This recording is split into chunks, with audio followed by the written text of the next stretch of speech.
260 dias de Jesus. Missão dos enviados emissários. Porque Paulo está dizendo o seguinte: se ele Quando o cordeiro desatou o guarda, aqui não tem arrebatado, aqui tem mártir.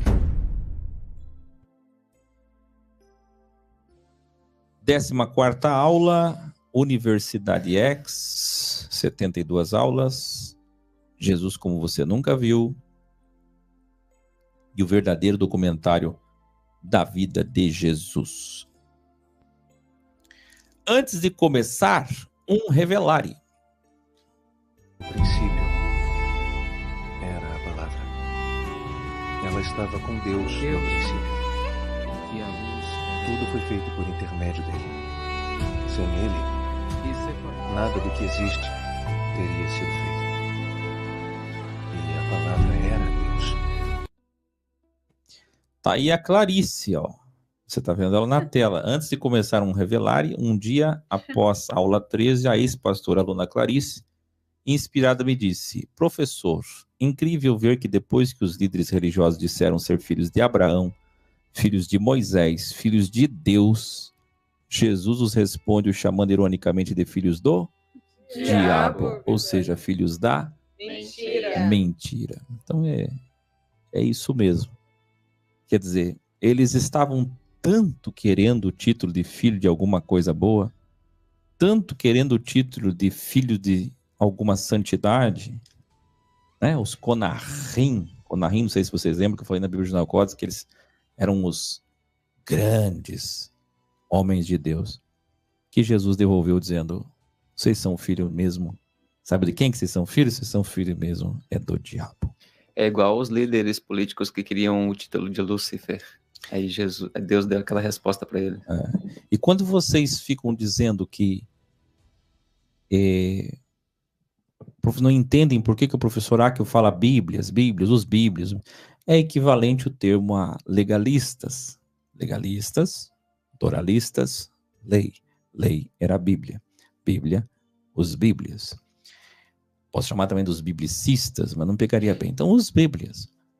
Então, entenda que quando as pessoas dizem, esse Akio tem o capeta, na verdade, quem tem o capeta é a pessoa que, como diz o italiano, Neila, anda com a Bíblia capa preta.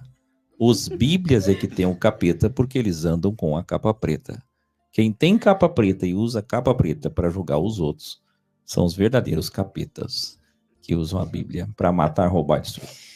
Educare, mais um capítulo mal subdividido posteriormente pelo sistema religioso que impede o leitor de entender que em João 10, Jesus continua ensinando e refutando os líderes religiosos que foram expulsos, que expulsaram, né, o cego e os seus pais da sinagoga que frequentavam. Não aparece tudo aí, agora sim aparece. Que expulsaram o cego, o ex-cego que Jesus curou de nascença e os seus pais da sinagoga que frequentavam. Quer dizer, o que é João 10? É continuação da questão. Por que tinha que subdividir, meu Deus do céu? É incrível, né? Como esses capítulos são subdivididos e destroem completamente, porque para vocês, que gratos ou ingratos aprenderam comigo a ler a Bíblia holisticamente, né, linearmente, ok, muito bem, mas para quem nunca aprendeu, capítulo é desgraça todo o entendimento da Bíblia. Quem vê a Bíblia em capítulo nunca vai enxergar nada. Vocês expulsaram ele e seus pais, mas eu lhes asseguro que os verdadeiros entram pela porta. Então agora que você vai entender o que é João 10. Se você não pegar antes, você não vai entender o que é João 10. Por que ele está falando eu sou a porta, janela, passa pela porta, entra pela porta, aprisco da porta? Por que tem a ver a porta? Porque ele está falando da expulsão deles da sinagoga. Ele está falando de um aprisco. Ele quis dizer que os 3 foram expulsos de um aprisco. Ele chamou a igreja, a sinagoga que eles frequentavam, de aprisco. Ele disse, vocês foram expulsos de um aprisco, mas aqui tem outro aprisco, em mim. Então ele está dizendo, eu sou a porta é Dalet, escreve aí Dalet, 4ª letra do alfabeto hebraico, equivalente a delta. A letra delta grega, tanto faz delta do grego, dalte do hebraico, a pirâmide, que significa pictograma porta. E jamais serão enganados por estranhos. E Jesus é a saída. Jesus é a saída. Jesus é a exit. Exit. A porta de saída do show de Truman. Ou nunca assistiu? Jamais serão enganados por estranhos. E estes três, o ex-cego e seus pais, não reconheceram a voz dos líderes religiosos da igreja e agora, expulsos, procuram uma nova porta, um novo aprisco. Pois bem, eu sou a verdadeira porta, que quem entrar não será expulso. Mas aqueles líderes estranhos são os ladrões. Então veja, eles não reconheceram a voz, ele é a verdadeira porta, ele está se apresentando para eles, dizendo que nele ninguém será expulso, e ele diz, mas aqueles líderes estranhos são os ladrões, criminosos que vieram ao mundo só para roubar fiéis, matar e destruir famílias. Eu vim para que tenham uma vida completa. Que coisa. Por mim, a verdadeira porta, os verdadeiros podem sair e entrar e sempre terão alimento. Eu não vim roubar vocês, mas dar a vida por vocês. Eles são pastores. Você vê, ele tá dando uma aula, isso é incrível demais. Você vê, eu nasci na sinagoga. A vida inteira fui da igreja. Nunca, em nenhum lugar na terra, nenhuma igreja, nenhum líder, nunca ninguém pode ser quem quer que seja, sabe disso. Nem os pastores que ganham milhões, bilhões, nem os mais ricos, nem os mais famosos, nem os mais poderosos, nem os mais estudados, nem os mais respeitados, nem os mais antigos. Ninguém sabe disso. Nunca ninguém soube. E se alguém um dia ensinar isso, é porque aprendeu comigo. Na Bíblia Jornal Cosmos. Isso é ego? Não, é porque eu nunca vi. Até o dia que eu quis ver por mim mesmo. E quando vi por mim mesmo, está aqui. Na verdade, esse texto famigerado, maravilhoso, de Jesus à porta, é uma explicação ao ex-cego, aos pais do cego, 3 pessoas que foram expulsas e que agora passam pela porta triangular. Você entende ou não? Sim.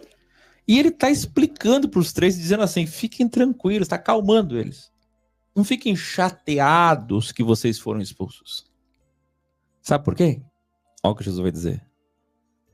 Porque eles são pastores apenas de salário. Dizem falar a verdade, mas pregam por dinheiro.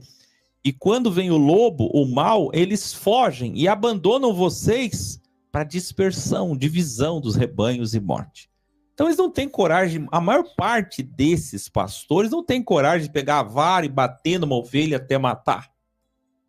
E é por isso que as pessoas perguntam, mas o meu pastor não mataria? Aqui está falando do diabo, mas não tem diabo aqui. O que tem aqui, que não é o diabo que veio para matar, roubar e destruir. Não está escrito em Bíblia nenhuma.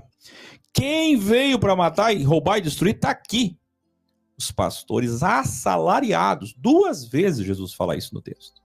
2 vezes os pastores assalariados. Mas veja que o problema não está no salário. Em nenhum momento ele está batendo no salário. Ele está dizendo o seguinte, é que como eles vivem só com emprego, eles não têm missão como eu tenho. A minha vida é missional. A minha vida é tão missional que eu vou morrer por vocês. Porque Jesus também recebia dinheiro. Mas ele disse, eu vou morrer por vocês. Agora, eles vivem por salário. Eles não sabem fazer isso. Eles não têm amor por vocês. Eles só replicam porque são profissionais da fé. Eles são mercenários. O que é mercenário? Mercenário não é sempre uma pessoa que vem para roubar. O mercenário é um profissional de alguma coisa. Um profissional para matar, um profissional para roubar, um profissional para ensinar, um profissional de alguma profissionalização da fé. E eu pergunto para vocês, é diferente de hoje? Não. Profissionalização da fé. E por que é que eles matam? Porque como eles são profissionais da fé, eles não têm amor. Eles são só profissionais, eles se formaram para assumir uma igreja e deu. Aí quando acontece uma tragédia com as pessoas, ele abandona, porque ele não vai ter compromisso, porque ele é só profissional. Quando a pessoa mais precisar deles, eles não vão ajudar porque eles são profissionais. E aí vem o lobo é qualquer tipo de maldade dentro da metáfora que acaba fazendo duas coisas, dispersando, porque quando chega o lobo, né, as ovelhas todas sem pastor, amedrontadas, fogem, se perdem, e daí por saírem na corrida perdidas, acabam caindo num despenhadeiro, acabam caindo no penhasco, acabam se machucando nas pedras, acabam algumas sendo vítimas fatais do lobo. Entenderam? Então, Sim. o pastor é aquele que mata, porque o líder religioso faz isso, direta e indiretamente. Mas as minhas ovelhas não são só do aprisco de Israel. Será necessário que eu as conduza também, e elas ouvirão a minha voz. E no reino haverá um só rebanho e um só pastor. Aqui ele cita trechos proféticos da primeira Bíblia, dizendo que lá no reino terá um rebanho e um só pastor. Errade, plena. Mas até lá, ele não é pastor e não é porta só de Israel, mas que é mister que ele seja pastor de muitas ovelhas fora de Israel. Então, muitas ovelhas pagãs que não são de Israel vão se juntar às ovelhas de Israel e no futuro vão fazer um só rebanho. Muitos líderes religiosos, ao ouvir que eram ladrões, escutando Jesus falar, e que vieram para matar, roubar e destruir, disseram: ele está endemoniado, ele é satanista, feiticeiro, herege. Alguns disseram, e está aí na tua Bíblia, ele é louco. Ele só pode ser louco. Então imagina o ódio dessas pessoas, né? Primeira vez que Jesus diz que eles matam, roubam e destroem. Dói ouvir isso. Então os pastores disseram, ele é louco. Um homem do mal não poderia dar visão ao que nasceu cego. Veja que a questão do cego está ali. Eles estão com o cego na frente deles, está tudo ali. Então alguém, ou alguns responderam, se ele fosse do mal, não teria poder de curar um cego. Se ele fosse endemoniado, como é que ele ia curar um cego? Após ir ao culto das águas, não sei se vocês lembram, o culto do Espírito Santo, que é o culto da água viva, o culto de Siloé dos milagres, que é exatamente o culto do cego, o tanque que ele se lavou. Agora Jesus vai ao culto da dedicação em Jerusalém, no inverno. E Jesus estava no culto da dedicação, lá do templo, caminhando pelo pátio do templo, caminhando perto do pórtico de Salomão. Alguns religiosos pediram que ele provasse ser o Messias. E Jesus respondeu, revelare. Eu sou o bom pastor. Conheço as minhas ovelhas e elas me conhecem. Eu já lhes disse, mas vocês não confiam, pois saibam, se fossem minhas ovelhas, confiariam, pois eu e Deus somos a mesma pessoa. Então, quando sua Bíblia diz eu e o Pai somos um, é isso. Eu e Deus somos a mesma pessoa. É muito interessante porque o único evangelho que entende Jesus claramente como Deus é João. O evangelho espiritual de sabedoria e visão. Os outros entendem, mas nenhum fala tão abertamente. E ele diz, ao ouvir isso, para eles uma blasfêmia, imagina, eu e o Pai somos a mesma pessoa, é uma blasfêmia completa. Tomaram novamente pedras nas mãos para apedrejá-lo, dizendo, como pode um homem comum e pecador ousar ser Deus? Como um homem comum e pecador ousa achar ser Deus? Como? Já que ele sempre tem essa maldade, né, nas críticas. Mas Jesus disse, na vossa Bíblia não está escrito, sois deuses? Citando um salmo. Ele está citando o salmo. Se até aquele que tem sabedoria se tornará divino, não posso eu dizer que sou o filho do Criador, que vocês já se escandalizam? Porque no salmo está dito que aquele que alcançar a sabedoria, que evoluir, divinizará. Se qualquer ser humano pode divinizar, não posso eu dizer que sou filho de Deus?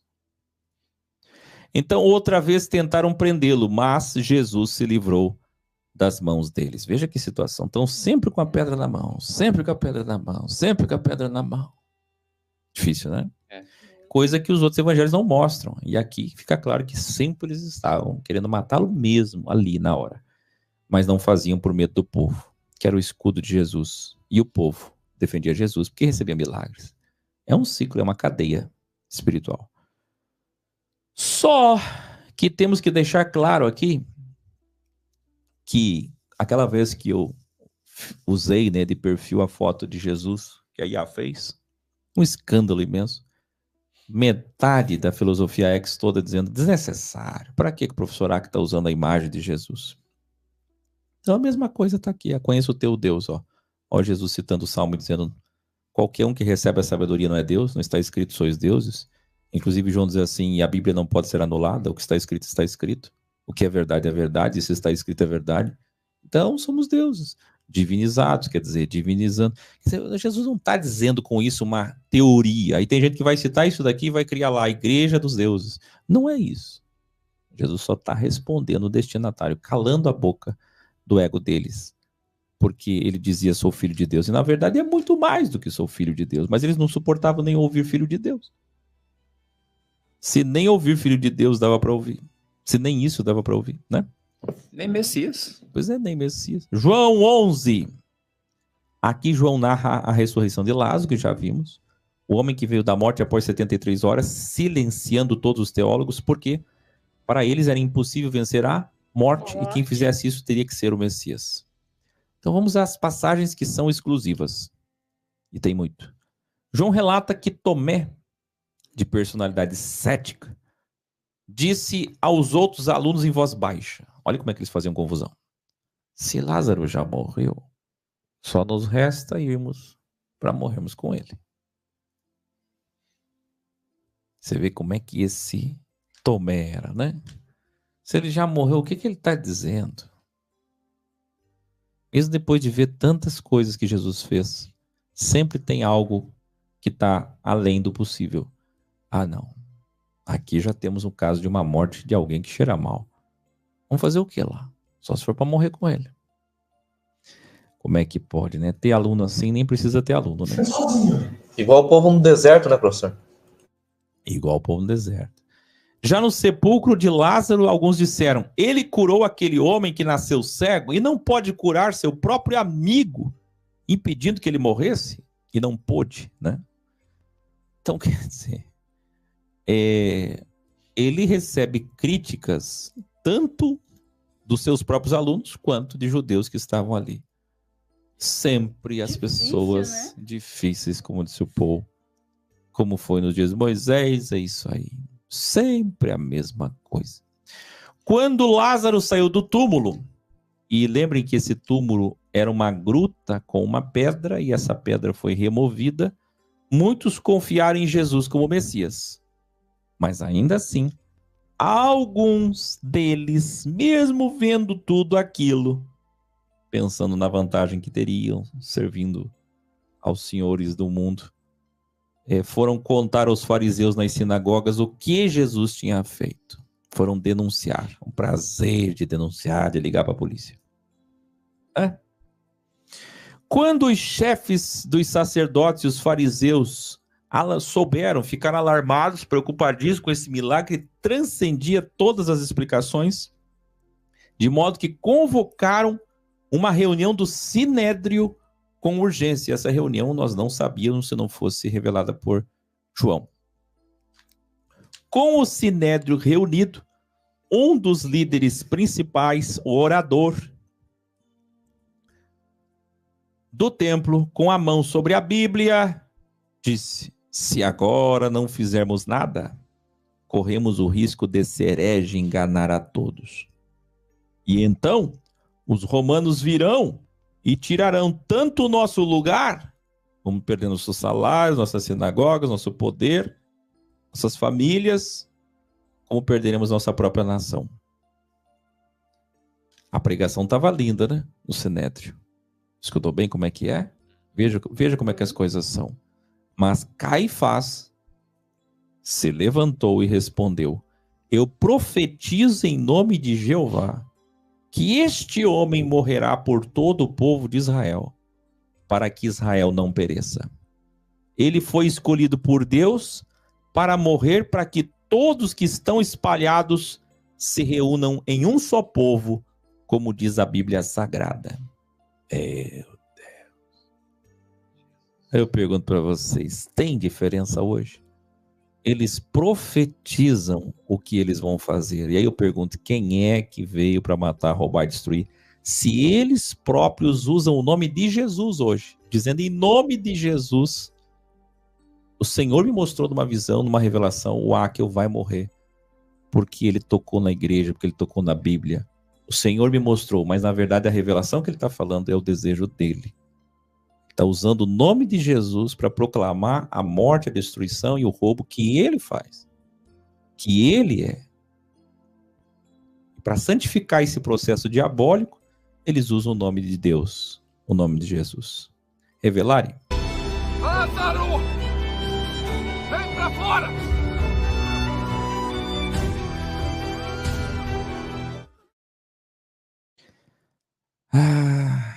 Quanta maldade em nome de Deus. Aqui, no mesmo contexto, está comprovado quem realmente rouba, mata e destrói. Vê, ele profetizou que eles mesmos iriam cumprir, pois no verso 53 encontramos, e daquele dia em diante resolveram cumprir aquela profecia, conspirando para a sua morte. A partir desse dia, Jesus não andou mais publicamente entre os judeus. Se você não entendeu, a profecia foi, na verdade, um alerta em nome de Deus para santificar o plano diabólico, para que a partir daquele dia eles pudessem ter o pretexto, em nome de Deus, em nome da profecia, do grande homem de Deus, o pastor presidente, o arcebispo, o papa, sei lá. Este sim falou através de Deus e disse para nós, ele precisa morrer. O homem de Deus falou. E agora todo mundo se junta para matá-lo, porque o homem de Deus falou. Meu gente, então todos estavam esperançosos se Jesus teria coragem de ir à festa religiosa principal do templo, a Páscoa.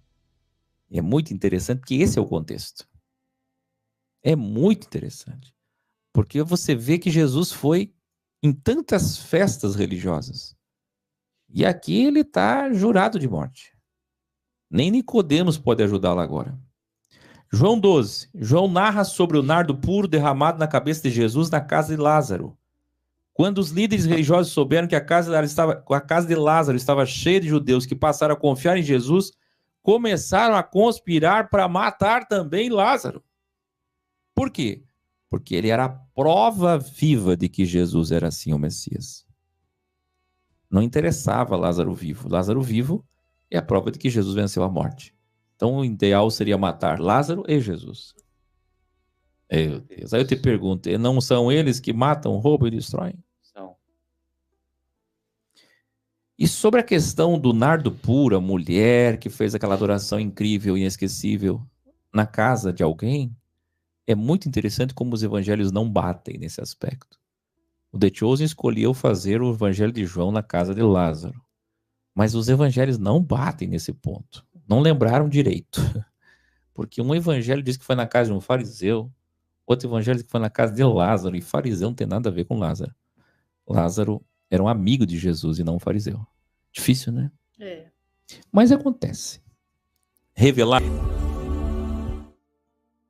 João nos revela de maneira exclusiva que quando Jesus chegou em Jerusalém, com a multidão gritando Hosana, foi exatamente nesse contexto de que esta era a festa principal, véspera da Páscoa, e Jesus já havia escapado da polícia em todas as outras festas do templo. João nos revela de maneira exclusiva que quando Jesus chegou em Jerusalém com a multidão gritando Hosana, foi em que contexto? Ele já tinha ido em todas as festas. Quer dizer, quando a gente vê, isso ajuda ainda mais a enxergar essa entrada triunfal de Jesus, porque todos estavam discutindo, ou muitos. Ele vai ter coragem de vir agora? Porque ele escapou um, escapou outro dos policiais. Quantas vezes escapou? Agora existe um sinédrio atrás dele. Existe até uma profecia de Caifás para matar ele. Ele vai escapar dessa? Ele vai ter coragem de vir aqui? Porque se ele vier, é morte. E ele não foi somente de a pé. Ele foi com uma multidão gritando Hosana. Quer dizer, quando ele entrou no templo em Jerusalém, com essa aclamação real, foi exatamente no momento que as pessoas diziam, ele não vai ter coragem. Você pode imaginar os senhores do mundo, quer dizer, os políticos e religiosos principais que estavam envolvidos naquelas tramas de conspiração e morte. Você pode imaginar todos eles dizendo, ele não vem. Dessa vez ele não vem. E secretamente os discípulos conseguem a jumenta. E rapidamente um passa para o outro que ele está vindo. Cada um consegue ir no mato e cortar um raminho. Cada um com uma palma na mão, um raminho. E cada um com seu raminho na mão. Se reúnem rapidamente na entrada da cidade. E Jesus entra desse jeito. Você pode imaginar o escândalo dos fariseus? Você pode imaginar Caifás dizendo como este homem tem coragem. Mesmo depois de tanta ameaça, mesmo depois de tudo que dissemos, ele ainda vem entrar na cidade sendo aclamado como rei. Não é incrível? E pior, ele faz isso, ou melhor, exatamente depois da ressurreição de Lázaro. Quer dizer, ele só consegue essa multidão para chamar ele disso depois do grande milagre. Porque antes Jesus fazia muitos milagres e tinha alguns com ele. Mas aqui para clamar Hosana na frente dos políticos, dos policiais, para ter coragem de fazer isso, sem ter medo de ser preso, eles precisavam estar em ebulição. E essa ebulição veio da ressurreição de Lázaro. Porque aquela coisa de trazer alguém da morte depois de 73 horas deixou todo mundo muito emocionado e encorajado. Encheu eles do Espírito Santo. Encheu eles do Espírito Santo. A verdadeira campanha política, né, professor? De baixo custo, só a alocação de uma jumentinha e ramos gratuitos, sem dinheiro do povo. Exatamente. Aí eu preciso de matemática. Exatamente. E as roupas do próprio povo, né? Que o seguiam. Acontece que a gente não pode esquecer que Jesus faz isso depois de ressuscitar Lázaro, para conseguir o povo. Depois de ser ameaçado pela profecia de Caifás. Vai vendo. Véspera da Páscoa, que é a festa principal, a festa que mais movimentava turistas e gente e religiosos nas procissões. Dá para entender ou não? Sim. É terrível, né? O ápice, não é? Então eu queria só dar coesão a esse texto aqui, ó. João nos revela de maneira exclusiva que quando Jesus chegou em Jerusalém com a multidão gritando Hosana, foi exatamente nesse contexto de que foi exatamente nesse contexto da festa principal, véspera da Páscoa, e Jesus já havia escapado da polícia em todas as outras festas do templo. Que Jesus já havia escapado da polícia em todas as outras. Não, que Jesus já havia escapado da polícia. Deixa eu melhorar isso aqui. Jesus já havia escapado da polícia. Vou deixar assim, em todas as... Até gregos vieram nesse dia para conhecer Jesus. E aqui essa passagem que eu amo dos gregos, né?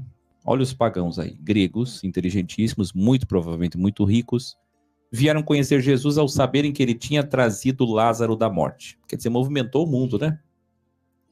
Movimentou o mundo. E como é que movimentou a Grécia? Porque muitos judeus falavam de Jesus em Creta, em Malta, na Grécia. É ali pertinho, né? Se você olhar o mapa, a Grécia não é tão longe de Israel assim. Atravessou, já tem as ilhas e já tem Grécia. Então, inclusive, até hoje, inclusive, é um aliado estratégico na exploração do campo de gás. A Grécia, Creta e Israel têm uma parceria na exploração de gás. Por causa da posição geográfica. Agora, os gregos vieram também muito por causa do turismo. Vieram por causa da festa. Era a véspera da Páscoa, não é? Então eles estavam ali. E aí aproveitaram que eles estavam ali e fizeram como todo mundo faz quando chega aqui na nave-mãe, né? Todo mundo que vem na nave-mãe é 3. Eu já falei assim que ali na frente da nave-mãe, falei para as meninas hoje, eu vou colocar uma tela, touchscreen, quem sabe um robô, e o robô vai dizer, tecla número 1 para, número 2 para, e número 3 para. Por quê? É tão óbvio e previsível que as pessoas fazem aqui nessa nave, todo mundo que vem aqui no primeiro dia quer. A Bíblia, um livro, uma foto, uma atenção. Número 2, no segundo dia, tirar dúvidas, perguntas e ser ouvido. Número 3, aprender sobre finanças e ir embora. Todo mundo que vem aqui faz isso. Todos, já é assim, aperta o número 1, aperta o número 2, aperta o número 3. Se você quer falar com o professor Oráculo, e assim é a questão dos gregos.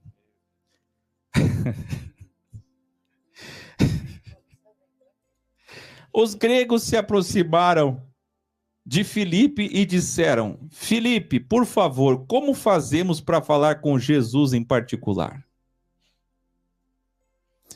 Filipe, sem saber o que dizer e o que fazer, pediu a ajuda de André. E os dois decidiram, como de vai comigo lá. O Filipe pensou, eu que não vou lá levar uma pastoral de Jesus, né? Vem comigo, André, pelo menos a gente fala junto e apanha junto. Aí chegaram e disseram, ô mestre, os gregos querem ter um particular contigo. E aí na sua Bíblia tem um monte de texto, você não vai conseguir entender, mas o que Jesus disse, muito profundo, não estou subestimando ninguém, mas é difícil de entender, para você entender você tem que ler tudo. Tá aqui, ó. Não adianta apenas se encontrar comigo no particular. Quero saber se vão me seguir. É isso que Jesus respondeu ao pedido dos gregos. E é isso que o professor Oráculo vai fazer. Se você chegar aqui querendo isso, querendo aquilo, a minha pergunta sempre vai ser, você vai produzir o quê? Hoje tem uma pessoa que através de United mandou um abraço para mim. Aí ainda faz assim, United, você vai fazer assim, você vai sentar do lado dele, você vai pegar esse áudio, você vai mostrar para ele, você vai fazer assim. Nossa. Todo mundo sempre vai usar alguém que está dentro da nave para chegar em mim. Isso é errado. Por quê? Porque a grande questão é, se o professor que eu não conhece teu nome direito, tua foto, tuas coisas, alguma coisa está errada. Professor, mas minha vida está muito enrolada materialmente. Resolve, a sabedoria resolve, faz as escolhas certas. Eu nunca vi a pessoa sair do sistema e não sair do sistema. Saiu do sistema igreja, mas a vida dele, a casa dele, a família dele é um sistema pior do que todos os sistemas. Vive mais preso do que qualquer pessoa enjaulada, engaiolada numa igreja. Está sempre cheio de desculpas e porquês. Aí essas pessoas dizem, chega até ele. A única coisa que vai interessar para Jesus e a única coisa que vai interessar para o Áquil que está em nome de Jesus, eu estou em nome de Jesus, é se você vai me seguir. Não adianta. Se você vem aqui querendo isso, eu só quero saber de uma coisa, você é quem? Produziu o quê? Começou o quê? Fez o quê? Ajudou o quê? Você não fez nada. Aí Jesus disse ainda para os gregos, pois aquele que ama a sua vida, perderá.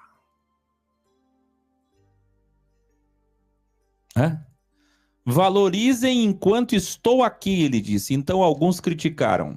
Olha, ele disse, valorizem enquanto eu estou aqui. Então alguns criticaram. A Bíblia diz que o Messias permaneceria para sempre. Então você não é o Cristo. Que história é essa de valorize enquanto está aqui? Você vai para onde? Se você vai se matar, ou vai para outros países, ou vai acontecer qualquer coisa com você, você não é o Cristo, porque o Cristo vai permanecer para sempre, está escrito.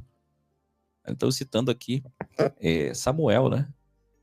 Está escrito, o rei de um reino perpétuo. Que rei é esse, de reino é esse que não é perpétuo? Então, você vê como... Primeira coisa que a gente tem que ver aqui é como que a escatologia é a armadilha. Porque está na Bíblia, é verdade, tem uma interpretação, mas nunca é como você pensa. Os evangélicos de hoje fazem o mesmo papel das sinagogas de ontem, você entende? Assim como foi, será. Eles continuam interpretando a escatologia errado. Eles pensam que Deus vai fazer assim, com arrebatamento, com isso, com aquilo. Mas não é. Não será assim. A segunda coisa que a gente tem que observar aqui é que além de Jesus não vir num reino perpétuo como eles pensavam, porque o reino dele é perpétuo de uma outra maneira. Imagina, são 2000 anos depois da morte dele ainda, para então começar um reino. Quem imaginaria isso? Quem poderia prever isso nos profetas? Está escrito? E sabe o que a gente entende? Uma coisa que eu tenho que falar aqui é tudo que Jesus fez, ele cumpriu as profecias. Mas ele sempre fez muito mais do que foi dito. O que ele fez, cumprindo as profecias, era sempre muito além do que estava escrito. Por exemplo, nunca esteve escrito que seria 2000 anos e depois o reino. Esteve escrito? Alguém falou isso? Tem entrelinhas, Oséias ali, mas é muito difícil de enxergar. Com isso entendemos que as profecias vão se cumprir. Por exemplo, Apocalipse vai se cumprir.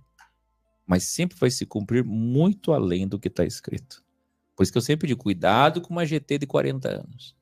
Às vezes ele está 7 anos, só 7 anos, mas sempre o cumprimento é muito além do que está escrito. Quem é que imaginaria que seriam 2000 anos para o reino?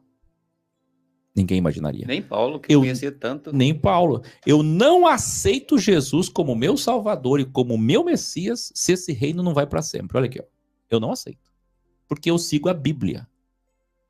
Mas esse é o crivo. O crivo é acreditar nele mais do que na Bíblia. Que crivo difícil, né? Que está sendo pedido a você. Você acreditar nele mais do que na sua própria fé, na sua própria religião, na sua própria crença, na religião dos seus pais. No que a igreja que você nasceu. É para acreditar na verdade mais do que você acredita na sua igreja.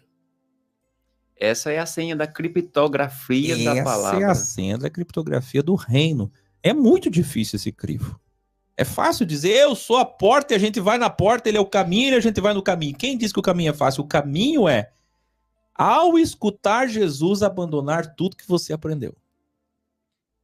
Difícil? Difícil, né? Agora tem uma outra observação aqui. Eu não falei aqui, pelo amor de Deus, que a GT vai ser 40 anos, mas é uma das possibilidades. As coisas podem ser sempre muito mais. E dentro ainda do ciclo. Por exemplo, pode não ser 40 anos, pode ser 33 anos. Não foi 33 anos naquele tempo? 33 para 66? Pode ser 33 anos. Quem garante que a grande tribulação não começa em 33 agora e vai até 66, 2066? Então tudo é dentro disso que eu sempre disse. É tudo dentro da possibilidade. E uma GT de 33 anos destruiria a fé de quase todos. É ou não é? Imagina uma IA violenta de 3 décadas. Quem sobreviveria? Só os ex, né? Talvez por isso nós existimos. Porque nós seremos aqueles que vamos cada vez mais crescer paulatinamente e eles serão aqueles que cada vez mais vão minguar e desaparecer. Com a IA chegando, as igrejas vão fechar tudo. Fechar tudo não, mas vão incorporar a IA e vão incorporar um sentimento cada vez mais destruído, porque os adolescentes agora não querem, não conseguem mais reavivar sua fé. As pessoas, os adolescentes agora eles só conseguem ouvir autoajuda, eles não têm força psicológica para ouvir nada que seja confrontativo, nada, eles não conseguem. Eles não têm força mais para escutar uma pastoral. Uma pastoral mata um adolescente. É uma pastoral só. É ou não é? Não há mais força para pastorais. Vocês reclamam de pastorais, né? Vocês aí com 30, 40, 50, 60, 70, 80 anos acham ruim. Vocês têm que ver a nova geração que está vindo aí que não tem força nem para uma pastoral. Quem sobreviverá? É incrível, professor, que as pessoas que ouviam Jesus, elas tinham 2 opções. Ou entender a Bíblia através de Jesus, ou negar a Bíblia para seguir Jesus. Se elas não conseguissem superar o antigo entendimento que elas tinham da Bíblia. Verdade. Olha só, eu vou voltar aqui, valorize enquanto eu ainda estou aqui. Jesus responde, Jesus falou isso aí, eu estou resumindo. Porque Jesus falou isso muitas vezes. Eu vou avisar vocês, valorizem porque essa luz aqui vai sair, vai vir as trevas. Valorizem porque esse pão da vida vai sair. Valorizem porque a água viva está saindo. Quer dizer, aí tem gente que acha ruim quando o professor Áquio disse, valoriza. Mas Jesus falava isso sempre. E ele é Deus. Simplesmente ele não precisava falar. Simplesmente ele podia... Porque tem muita gente que reclama isso comigo. Professor, só faz o que é teu, que você sabe, só faz o que você sabe fazer e deixa o povo, para de ficar se importando com o povo. Mas Jesus fazia isso. Valoriza, valoriza. Por quê? Porque é para ficar lá na sua lista de dívida, entendeu? Cada vez que eu falar valoriza, vai aumentando tuas pendências. Ao que Jesus, o Cristo, respondeu: por mais um pouco de tempo, a luz estará entre vocês. Quer dizer, de novo, ele está dizendo, vou sair. Terminando o ensino, Jesus saiu, e olha o que João diz, ocultou-se deles. Porque ele não podia mais ensinar em público. Então ele falava tudo muito rápido, por certo. Ele viu alguma manifestação, alguma movimentação policial e terminou. João diz que quase ninguém ali acreditou nele depois desse ensino. Você acredita nisso? E João, eu vou colocar aí, e ele citou, mas ele, entre parênteses, João, que vai falar agora. Antes de eu dizer, eu queria que vocês imaginassem comigo, eu consigo imaginar assim os discípulos nessa época, já dos últimos 6 meses de Jesus, 3 anos e meio, né?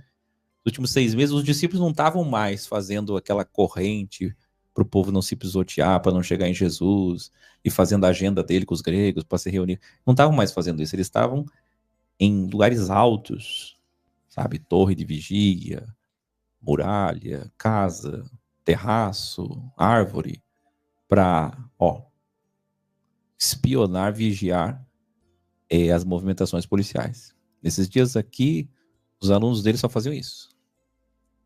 Qualquer sinalzinho rapidinho, mestre. Já estão se movimentando lá, meio quilômetro, 1 quilômetro, ele saía correndo. Encerra o ensino.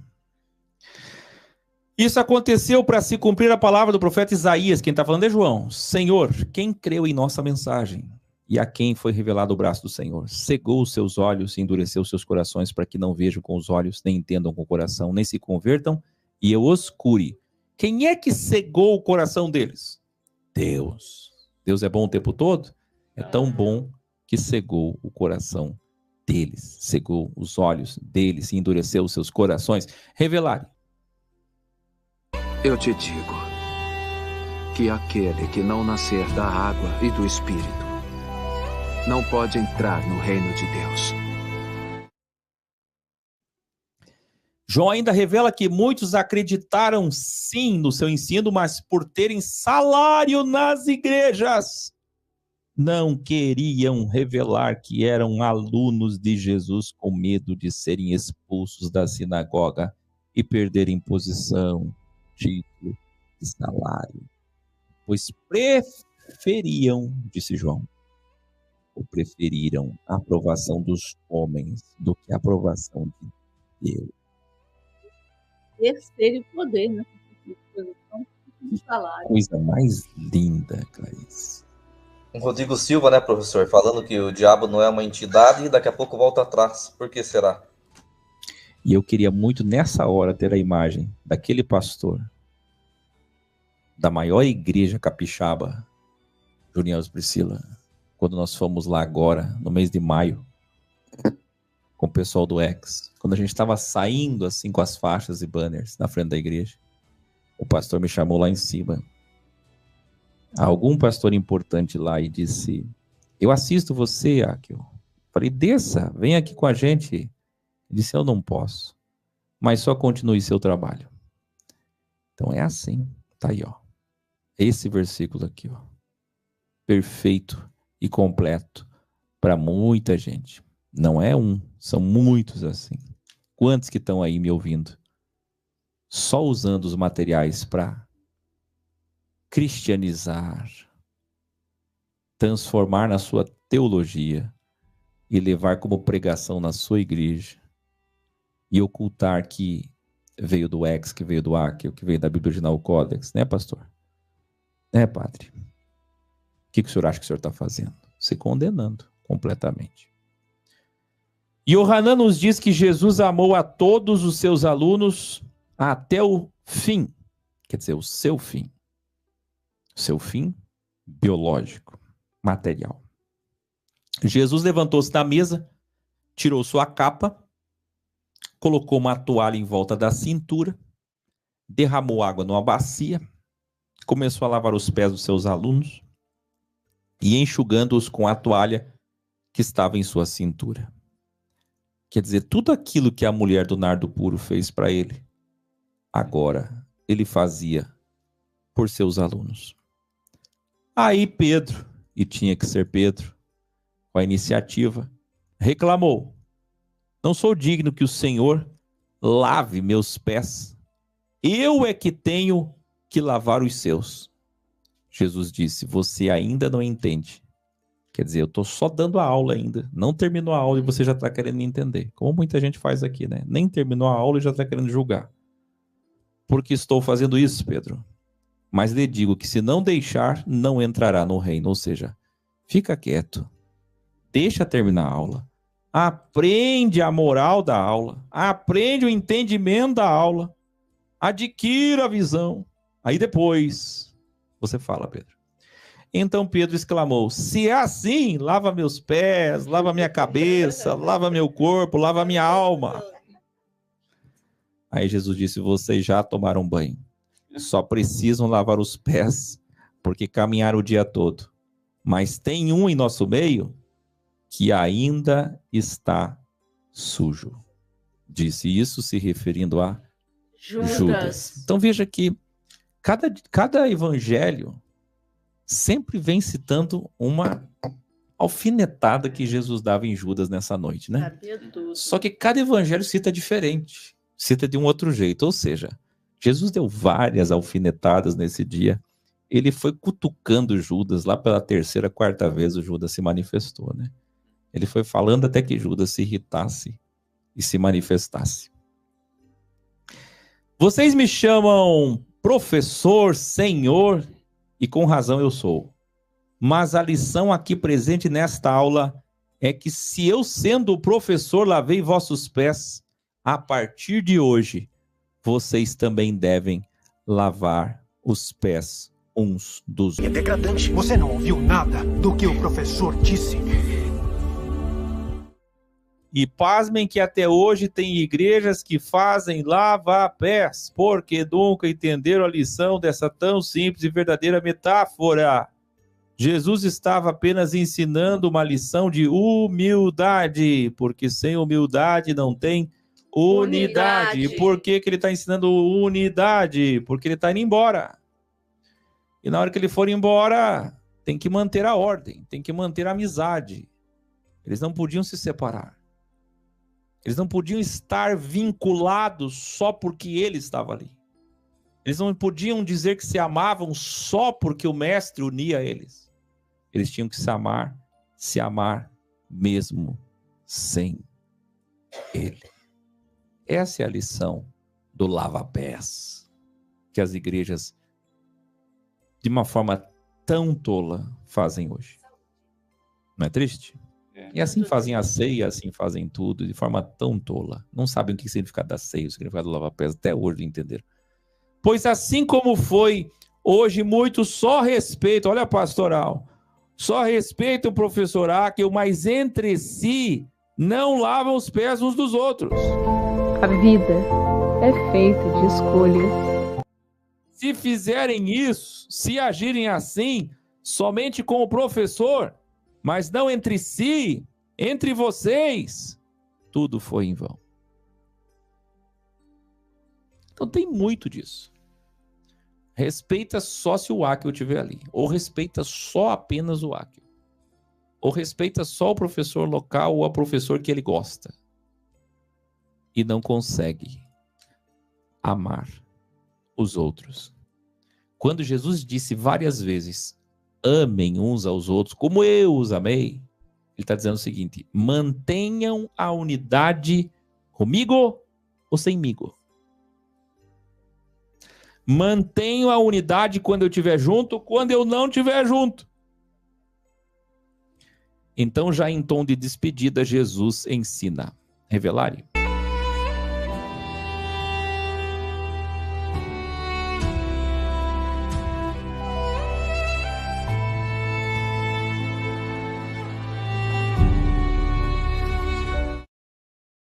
Uma nova Bíblia vos dou hoje. Mandamento ali é Bíblia. Escreva aí, nova Bíblia. Amem-se uns aos outros como eu os amei. Amem-se uns aos outros como eu os amei. Vocês devem amar-se uns aos outros. Com isso, todos saberão que vocês são meus alunos, se vocês se amarem uns aos outros. Parece até redundante, mas esse reforço da nova Bíblia, ele é necessário. Porque afinal, é a nova Bíblia que ele está oficializando, registrando e confirmando. Entendam, esta é a nova Bíblia de Jesus. Não é mais Gênesis, não é mais Deuteronômio, não é mais Ezequiel, não é mais Daniel, não é mais Malaquias. Não é nem Mateus sua história, nem João, nem Atos. É amar. Ele não disse, a minha nova lei, meu novo mandamento, minha nova Bíblia é a seguinte: Mateus, Marcos, Lucas e João vão escrever sobre mim. Depois eu levantarei outros homens que escreverão sobre mim. E todos farão um novo livro. É isso? Não. Ele nunca disse, haverá um novo testamento compilado, escrito, registrado de pergaminhos que vocês vão ter que seguir. É isso? Não. Ele disse, amem-se. Só que você não entendeu ainda o que é o amem-se. O amem-se aqui é continuem juntos, como vocês sempre foram juntos, quando eu estava presente, unindo vocês. Enquanto eu estava presente, realizando milagres, ensinando, enfrentando os leões, enfrentando os líderes religiosos, protegendo vocês, defendendo vocês, vocês tinham coragem, vocês tinham fé, vocês tinham ânimo, vocês se perdoavam, vocês se acertavam. Eu nunca deixei vocês com ofensas, eu nunca deixei vocês ofendidos ou magoados ou separados, eu nunca, sempre uni vocês. E agora, vocês vão fazer a mesma coisa sem eu. Então esse amem-se é mantenha a unidade. Entendeu? Sim. Nossa. Quando ele estava dando esse ensinamento, esse mandamento, na verdade ele estava, assim como nós hoje, apenas resgatando o original. Depois de tanto tempo. Resgatando o original, exatamente. Na verdade, essa nova Bíblia é o quê? É a essência do que sempre foi. Se ele só diz nova Bíblia, por quê? Ele quer mostrar de uma vez por todas o que é, né? Revelare. O melhor vinho que eu já provei em toda a minha vida.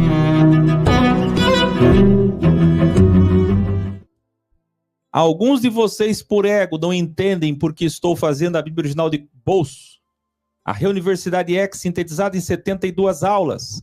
Mas quem me ensinou a fazer isso foi o professor dos professores, Jesus o Cristo. Por quê?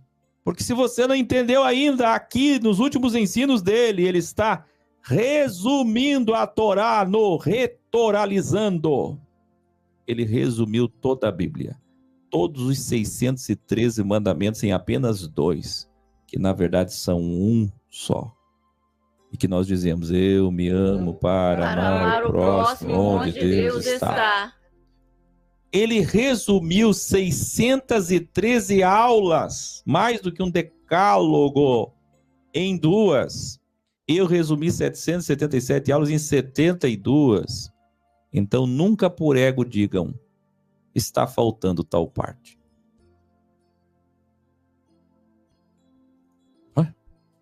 Sim. João 14. Vocês sabiam que o famoso capítulo de João 14 mal subdividido também, ainda é o registro exclusivo de João do ensino na mesa, na última Páscoa com Jesus fisicamente? Que Jesus continua ensinando na mesa para seus alunos? Então ele diz, não se turbe o vosso coração. Quando é que ele falou isso? Na mesa. E por que ele disse não tenham medo, que é não se turbe? O que é não fique preocupado, perturbado? Por quê? Porque eles estavam desesperados com a ideia de ficar sozinho. A despedida vai acontecer o que com ele? Ele vai embora. E agora? Então é como se eu dissesse aqui para vocês, a partir de hoje a Filosofia X não existe mais comigo, ela vai continuar só com vocês. Eu estou indo para um outro país, vou ficar lá, vou viver minha vida, eu já cumpri minha missão e agora vocês vão seguir a Filosofia X, só para vocês sentirem a dor. Seria isso. Seria vocês olhar um para o outro e dizer, e agora? E é dentro desse contexto que ele disse, não turbe o vosso coração. Tem gente nessa hora que se desespera, e tem gente que diz assim, é fácil, a gente continua tranquilo no lugar do ar, que a obra de Deus não vai parar. É fácil. É fácil. Então, não se preocupem para onde eu vou, só creiam. Não fica se preocupando para onde eu vou. Para onde eu vou, vocês também irão, e tem lugar para todos. Que é o que diz a sua Bíblia. Vou preparar lugar, vou preparar mansão, vou preparar quarto. Gente, pelo amor de Deus, não tem mansão, não tem quarto, não tem nada disso. É porque eles estavam preocupados dizendo para onde o senhor vai? Para outro país? Se é para outro país, fala que a gente vai atrás. Fala para onde o senhor vai, outro planeta, qual que é a ideia? E Jesus disse, calma, para eles entenderem, para eles não ficarem desesperados, porque eles não estavam entendendo nada. Então Jesus disse, lá onde eu vou preparar um cantinho para vocês. Senão ele não podia falar, porque não ia entender metafísica, quântica, já pensou? Não vou entender, né? Então o que ele fez? Para não entender quântica mesmo, não entender nada de quântica, ele falou, vou preparar quarto, mansão. Opa, já vai imediatamente do subconsciente, mansão. Vai ter uma mansão para cada um. Já entendi, então vai ser bom. Já calma, né? É a mesma coisa que um pai dizer pro filho, imagina um filho de, sei lá, o Junielson aqui, quantos anos tem o Davi? 4. Olha pro Davi e diz, Davizinho é muito pequenininho ainda, né? Mas vamos supor que tivesse uns 6, 7 anos. Davizinho, é o seguinte, papai vai embora e não vai voltar mais, tem uma missão pro pai fazer aí. Então, mas fica tranquilo, tá? Lá no futuro a gente vai se encontrar e tem uma mansão com piscina, com brinquedos, tudo que você mais gosta. É uma forma de acalmar, e as pessoas pensam que é mansão de verdade. É uma mansão de ouro, rua de cristal, vou ter um quarto lá no céu. Jesus está falando para eles ficarem calmos. Ei, vai ter uma mansão para vocês. Então tá bom. Mas tinha um entre eles ali que não estava descendo. Tem um entre eles ali que essa coisa de mansão, ouro, não deu certo para ele, não. Ele falou, não. Então, o Tomé disse, como chegaremos no mesmo lugar se não nos dissermos? Passa lá a geolocalização. Como é que a gente vai saber se o senhor não der pista? Preocupado, como diz assim, Jesus tem essas coisas de desaparecer do nada, né? Daqui a pouco ele sai por aquela porta e não vê mais. E aí? Não entendemos, não perguntamos, o povo aqui não é racional. Eu sou racional, eu sou Tomé, eu sou racionalidade pura, o povo aqui é tudo emoção. Pedro é só emoção. Eu sou racional, quero saber o seguinte, onde é? Fala! Gente, é nesse contexto que... Agora você vai entender. É nesse contexto que Jesus diz, eu sou o caminho. Agora você entendeu o que significa eu sou o caminho, né? Entendeu ou não? Sim. Então Jesus não falou isso aleatoriamente, falou para responder Tomé. Filipe então disse, se o Senhor é o próprio caminho, para onde a gente vai?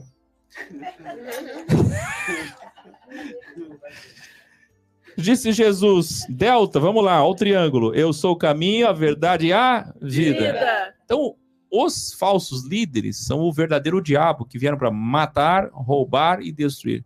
Matar, roubar e destruir. Olha a pirâmide. Matar, roubar e destruir. E Jesus é o delta para cima.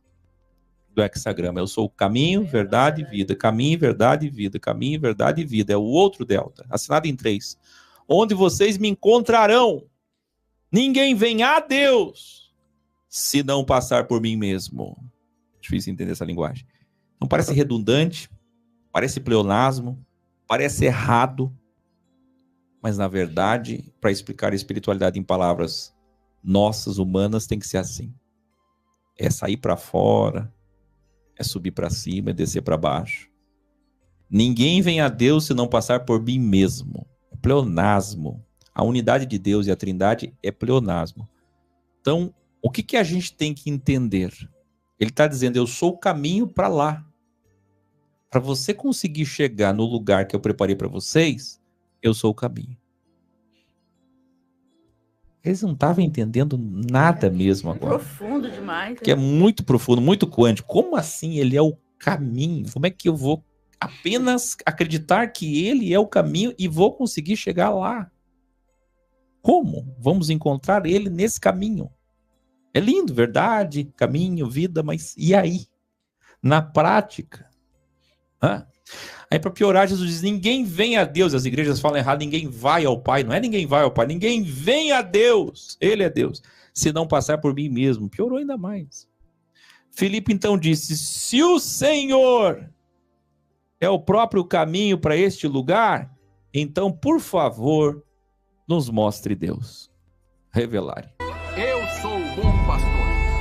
Conheço as minhas ovelhas e elas me conhecem. Que lindo. Jesus respondeu, Filipe, Filipe, mesmo depois de eu ter estado com vocês por 3 anos e meio, você ainda duvida que eu sou o Pai, o Criador? Lindo, né? Muito. Muito lindo. Demais. Muito. Muito lindo. E ele disse mais. Você não consegue ver Deus em mim? O Criador está encarnado nesse corpo que vocês chamam Jesus. Aí sabe o que ele disse para Tomé e para Filipe? Os dois mais duvidosos? Se é difícil acreditar no que eu estou falando através do ensino, das palavras, pelo menos, olha o que Jesus disse, pelo menos acreditem que Deus está em mim através de todos os sinais que realizei diante de vocês. Já que é difícil acreditar na teoria, então acredita na prática de tudo que eu fiz. Nas minhas obras. E se vocês confiarem no que estou lhes dizendo, vocês realizarão sinais ainda maiores do que aqueles que eu fiz. Eu vou te dizer. Filipe e Tomé, infelizmente, não conseguiram realizar sinais maiores. Porque não conseguiam se libertar da dúvida. No fim, quem realizou sinais maiores foram outros.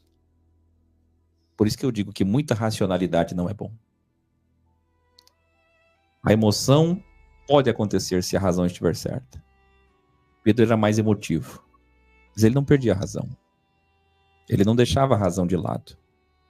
E não é que falta muita emoção. Não é que vocês eram emoções na igreja, agora saíram, é só razão. E até comigo, professor e fundador, vocês gostam só de razão. Quando eu, professor Aki, eu exio para a emoção, vocês não gostam. Mas acontece que aqueles que realizaram grandes sinais maiores que de Jesus são os mais emotivos. Os que se entregaram. Os apaixonados. Os que vibram. Tomé e Filipe ficaram assim. Desse jeito. Sem viver grandes coisas. Revelare. Até quando nos deixará em suspense? Se você é o Cristo, diga-nos abertamente. Eu já lhes disse, mas vocês não creem. Quando você nos diz blasfemador? Eu e o Pai somos um.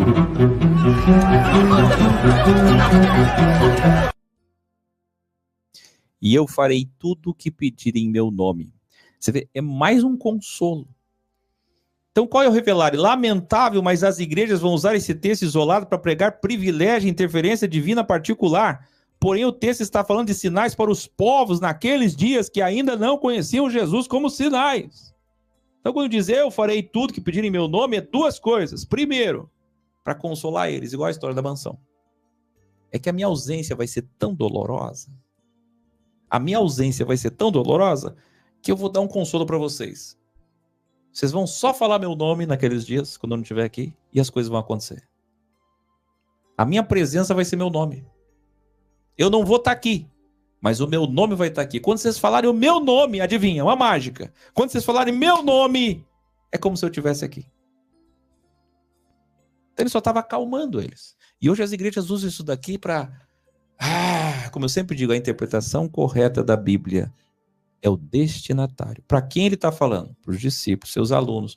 Um dos últimos ensinos, uma preparação para a sua ausência. Ausência! Presta atenção! Aí que as pessoas fazem? Olha aqui, ó, eu farei tudo que pedirem. É só pedir, é só falar que Deus dá, que Deus faz. Se fosse assim, teríamos tudo. Teríamos tudo o que quiséssemos. Não é coerente, né? Não é coerente. E a segunda coisa ali é que é para fazer sinais maiores do que ele fez para os que não conhecem Jesus. Eles ainda iam receber o ide, indo. Então, para as pessoas que não conhecem Jesus, quando eles pedissem no nome de Jesus, seria como se Jesus estivesse ali. Ia acontecer. Triste, né? As pessoas entendem tudo errado hoje. Eu saberei quem me ama apenas através da obediência à nova Bíblia que eu estabeleci. Qual é a nova Bíblia? Amar. Mas vocês entenderam o que é esse amar? Porque hoje todo mundo diz que ama. Difícil você encontrar. Tem um ou outro que diz eu odeio. Tem gente que é sincero mesmo, eu odeio. Mas é preferível essa pessoa que diz assim. Porque é um tal de amor, o caramba, não tem amor nenhum.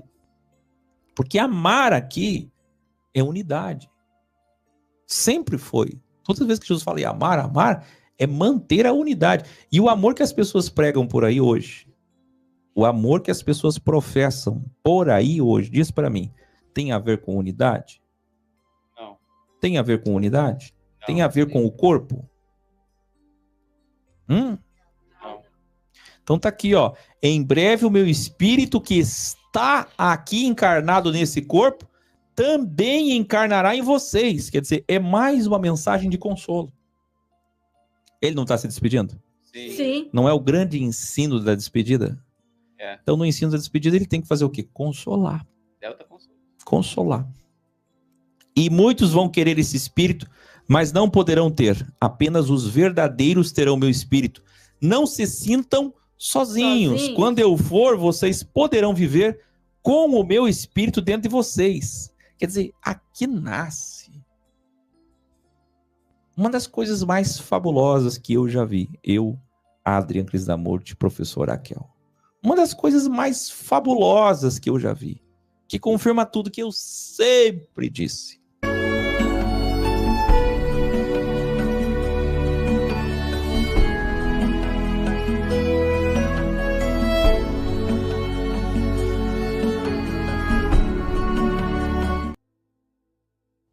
Qual é?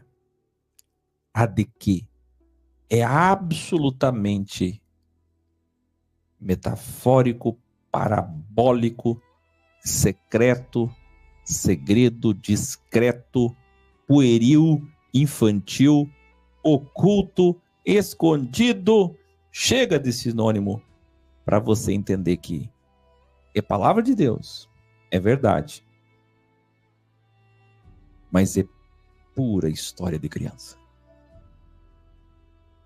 A verdade é que Jesus é o Espírito Santo. Lembra que ele disse, vocês querem o Espírito Santo? Ele disse, eu sou a água viva, eu sou o Espírito Santo. Então a igreja ensina tudo errado. A igreja diz que o Espírito Santo estava lá no céu, do lado do Pai, quando Jesus foi, trocou, aí o Espírito Santo veio, outro consolador, outra pessoa. Ei. Quando ele diz, vocês vão falar meu nome e as coisas vão acontecer sem eu estar com vocês. Eu vou lá preparar casas para vocês, mansões. E quando ele diz, aqui, vocês vão ficar com o meu espírito, quer dizer, esse poder que eu tenho, essa capacidade que eu tenho, que vocês almejam, que vocês ficam olhando para mim, admirando e dizendo, que poder, vocês vão ter também. Não se sintam sozinhos. A sua Bíblia diz, não vos deixarei órfãos. Órfãos é sozinhos. Vocês não tenham solidão. Meu Espírito vai estar em vocês. Sabe o que ele está dizendo? Ele está dizendo o seguinte. Ele está dizendo que o Espírito é, na verdade, um placebo. Meu Deus.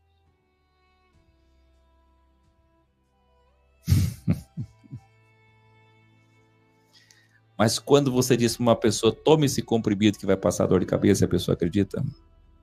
E era só farinha de trigo. A dor de cabeça passa. Então não é que o Espírito de Deus não está em nós, mas esse professor aqui, há muitos anos acertou. Sem que você precisasse morrer para saber. Quando eu disse que o Espírito é o dossiê, é o legado. Eu sempre disse para vocês, é o dossiê, é o legado, é o Espírito. É a história dele, as palavras dele. Como um fã que sabe tudo do Michael Jackson. Você vai conversar com um fã do Michael Jackson, ele dança igual, fala igual. Tem gente que é tão fã de alguém, de um espírito, que ele tem mais espírito do que a própria personalidade. É como se a pessoa não tivesse morrido, ela está ali. Uma sósia do Elvis Presley, que estudou tudo do Elvis Presley. Você vai ter o Espírito de Jesus e você vai ser Jesus. Gente, essa é uma das maiores hipnoses de todos os tempos de Jesus, que funcionou perfeitamente em todos nós. E quer saber? Mesmo agora que você já sabe, ainda funciona. Porque o Espírito dele está em mim. Não como um ghost, não como um fantasma, não como um plasma, mas tão simplesmente com a sua história. Eu amo, sou fã dele, sou fiel a ele, sou fanático por ele, sou seguidor dele, e eu falo como ele falou, eu falo em nome dele, eu sigo o que ele fez, eu sigo o que ele foi, eu sou ele hoje. E isso torna tudo cada vez mais especial. Porque essa palavra que você creu vai te levar até o fim. E você vai chegar lá no fim olhando e dizendo, eu vim com o Espírito de Deus. Quando você vai saber, quando você chegar na Onyx, na Onisciência, você vai descobrir o que o professor Ack sempre ensinou. E na verdade você andou sozinho. Sabe a história das pegadas na areia? Eu sempre te carreguei no colo. É uma história para você suportar, para que o soldado consiga chegar no final da sua missão. Você sabe que tem muitos filmes de soldados que mostram isso. Às vezes, o comando militar mente para um soldado dizendo, não, tem mais pessoas aí, fica tranquilo, você está protegido. Só para ele acreditar. Do lado de cá no Brasil, por exemplo, o pai dele morreu. E você não fala para não mexer com o psicológico do soldado que está em guerra. Você deixa para ele saber quando ele chegar aqui. Então você não fala que o pai morreu, você ainda diz que ele está completamente cercado, protegido no ar e na terra e no mar. E que tudo vai dar certo. E ele confia tanto naquela palavra do comando, que ele vence tudo e chega no final. E quando ele chega no final, ele descobre que nunca teve apoio aéreo, nem marítimo, nem terrestre, que ele estava sozinho. Mas ele venceu tudo.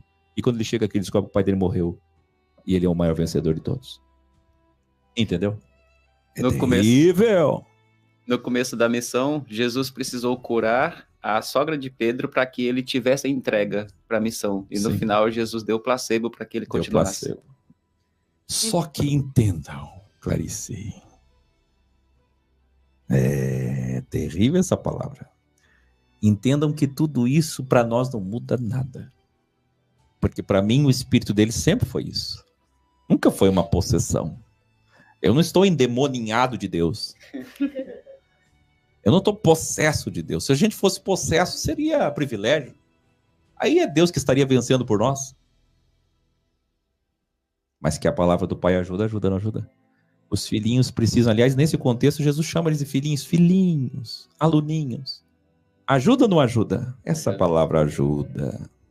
Por isso que eu te digo, filosofia X é o mais profundo do profundo que pode acontecer. Fala, Clarice. Professor, isso seria o confiar e credere fides. Confiar, e o coradium, né? Credere fides, coradium.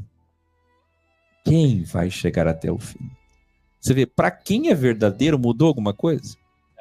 Não mudou nada.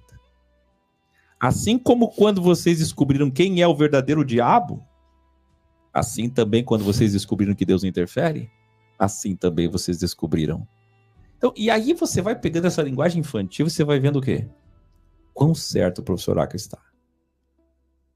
Porque aí você vê que nunca foi revelado sobre o diabo e nunca foi revelado sobre Deus não interfere, porque as pessoas não suportariam.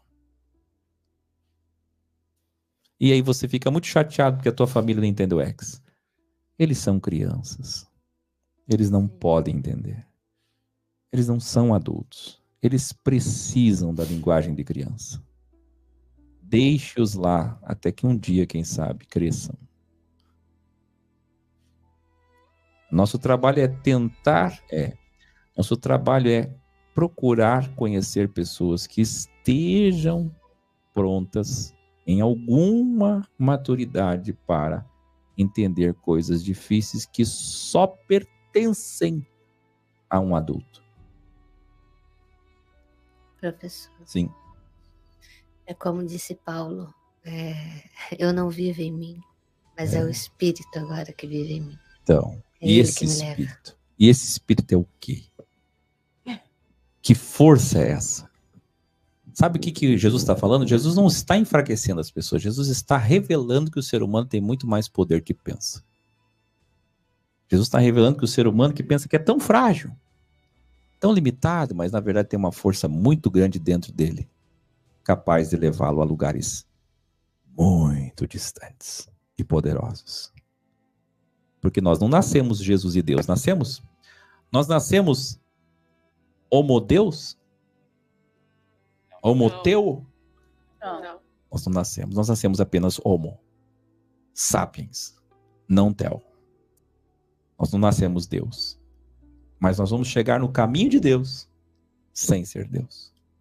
Então isso é muito louvável. Né? E ele diz, e esse meu Espírito em vocês ensinará todas as coisas. Ele lhes fará lembrar tudo o que eu lhes ensinei. Não tenham medo. Eu vos deixo a minha paz. O que é isso? Porque somente de Jesus falar isso naquela mesa, só de Jesus falar isso naquela mesa, só dele dizer assim, aqui está o meu ensino de despedida, você sabe que o professor Aka tem milhares e milhares e milhares de ensinos e você não lembra, você lembra só alguns. Mas se eu dissesse, hoje é minha última noite, estou com câncer, vou morrer amanhã, vocês iam prestar atenção em cada palavra do último ensino. Então, quando ele disse, esse é meu último ensino, todos guardaram tudo que ele disse. Tudo! E você sabe como que o Espírito Santo ensinará todas as coisas e lembrará tudo que ele ensinou? Somente com aquele ensino. Somente dele passar aquilo para eles, eles já passaram para outros, que passaram para outros, que passaram para outros. E esse foi o Espírito.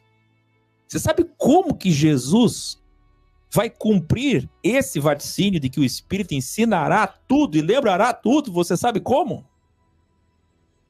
Da mesma forma que ele multiplicou pães e peixes, compartilhando o pão de cada um. Você entende? Você entende ou não? Sim. Porque há muito mais poder em nós do que vocês imaginam. Essa foi a hipnose jesuína para cumprir a missão. Total. Não tenham medo, eu vos deixo a minha paz. Então o que é essa paz que Jesus deixou? Não é um cumprimento, não é um título. Não é uma coisa religiosa. É porque eles estavam com medo. Medo de ficar sem ele. Então não é um cumprimento, não é para chegar na casa das pessoas, a paz, a paz, a paz, a paz, a paz. É porque eles estavam com medo. Portanto, cada vez que uma igreja hoje diz, recebam a paz do Senhor, aqui está a paz de Deus, paz do Senhor, paz de Jesus. Está errado por quê? Porque é como se você ainda tivesse medo da ausência de Jesus. Eu não tenho mais medo da ausência de Jesus. Quem tem o Espírito de Deus não pode dizer a paz nessa casa, porque a paz já está nessa casa, aqui não há medo. Alguém aqui tem medo da ausência de Deus? Eu não tenho medo da ausência de Deus. Porque Deus está presente em espírito. Aí eles dizem, eu tenho o Espírito Santo, mas recebam a paz. Não tenham medo. E o que é mais pregado em todas as igrejas? Meus irmãos, a palavra de Deus tem um não temas para cada dia do ano. Para que as igrejas têm que pregar não temas? Já não se passaram 20 séculos suficientes para aprendermos a lidar com a ausência de Jesus? Alguém está entendendo ou não? Sim. João 15. Eu sou a verdadeira videira, não acabou ainda. O Criador é o agricultor. Revelai. Eu sou o bom pastor. Conheço as minhas ovelhas e elas me conhecem. O que é essa videira? Aqui provado está na metáfora mais uma vez que Jesus é o avatar do Criador, pois o agricultor produz a videira, e a videira a uva, e a uva o vinho. Quem não produzir será cortado. Sozinhos, sem estarem juntos, vocês não poderão produzir frutos. Mas em mim, juntos, como ramos, vocês produzirão as mais belas uvas, os mais belos cachos. Mas se alguém quiser andar sozinho, secará e um dia será apanhado, lançado no fogo. E o que é que o fogo faz com o ramo seco? Então, obedeçam à nova Bíblia. Se amem, mas se amar não é separado, é juntos, todos na mesma videira. Então, o novo mandamento que vocês tanto falam, amar ao próximo, amar ao próximo, amar ao próximo, amar, amar, amar, amar, amar, é na mesma videira. Se vocês forem do engano, não ouvirão esse ensino e andarão sozinhos, mas se forem da verdade, eu os tirei do engano. E agora, os que estão ainda no engano não gostam de vocês. Não esqueçam que eu lavei os vossos pés. Olha aí. Tudo começou com a lavação de pés. O revisário. Tudo começou assim. Ele está terminando agora. E eu lavei vossos pés, eu lavei os vossos pés, mesmo sendo o vosso professor. E esse ensino é o ensino da igualdade. O que é lavar pés? Igualdade. Portanto, se me perseguirem, também perseguirão vocês. E se muitos me ouviram, também ouvirão vocês por respeito ao meu nome, a história que eu deixei, porque é isso que é o Espírito. Revelai. O melhor vinho que eu já provei em toda a minha vida.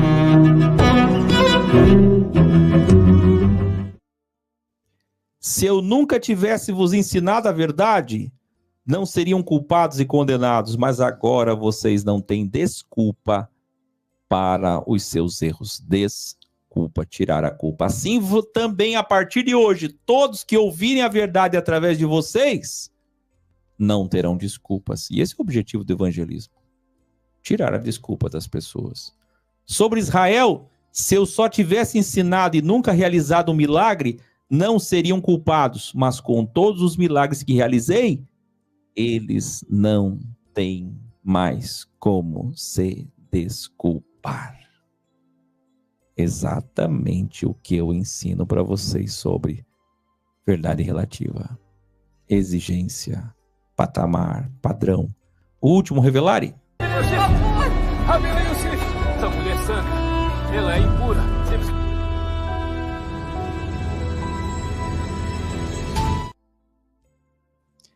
Quanto maior o milagre, maior a condenação. Quanto maior o sinal, maior a cobrança. E todas as igrejas pedem sinais e milagres. Ah, se elas soubessem. Olha só o que Jesus está dizendo. Quem já sabe, não tem desculpa. Quem vai saber, não terá desculpa. Quem viu milagres, menos desculpa ainda. Então não peça milagres. Não peça sinais. Quem só ouviu será julgado pelo que ouviu. Quem viu será julgado pelo que viu. É melhor que vocês só ouçam. Não é? Sim. Então, na grande tribulação, ele voltará a interferir. E aí, como será? Voltará ainda mais a condenação. Eu acredito que na aula 15 nós concluiremos João.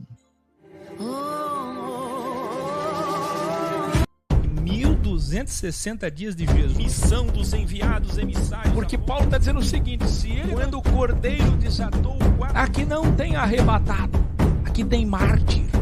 Este professor de Nazaré é um pecador. Todos vocês. Este homem é perigoso. Mas eu tô só começando. Nos despedimos de todos aqui na nave mãe. O Werneck mostrando aí. Com alegria. Cadê o som, meninas? Sobe aí. Vamos lá. Tem 3 computadores. Vamos dar jeito aí. E aqui, também na sala, estiveram alguns alunos sempre presentes, valorizantes. E a gente vai seguir na missão difícil de resumir tudo em pouco. Professor? Sim? Eu escondi esse balão desde o tempo que eu comecei a ter entendimento. Aí o senhor vem hoje e... Hoje, Winston, hoje junta-se ao nosso dossiê-ex de 12 anos e meio, mais uma matéria difícil. Se foi difícil entender Deus-Diabo, foi difícil entender não interferência, hoje se junta a ela mais uma matéria difícil. Mas ela é maravilhosa. Tchau! Tchau!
tirar do domo, pra te tirar do sono, pra te tirar a truma, pra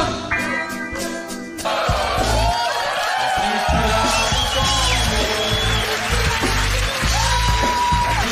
tirar do sono, pra te tirar a truma. Jesus é a saída.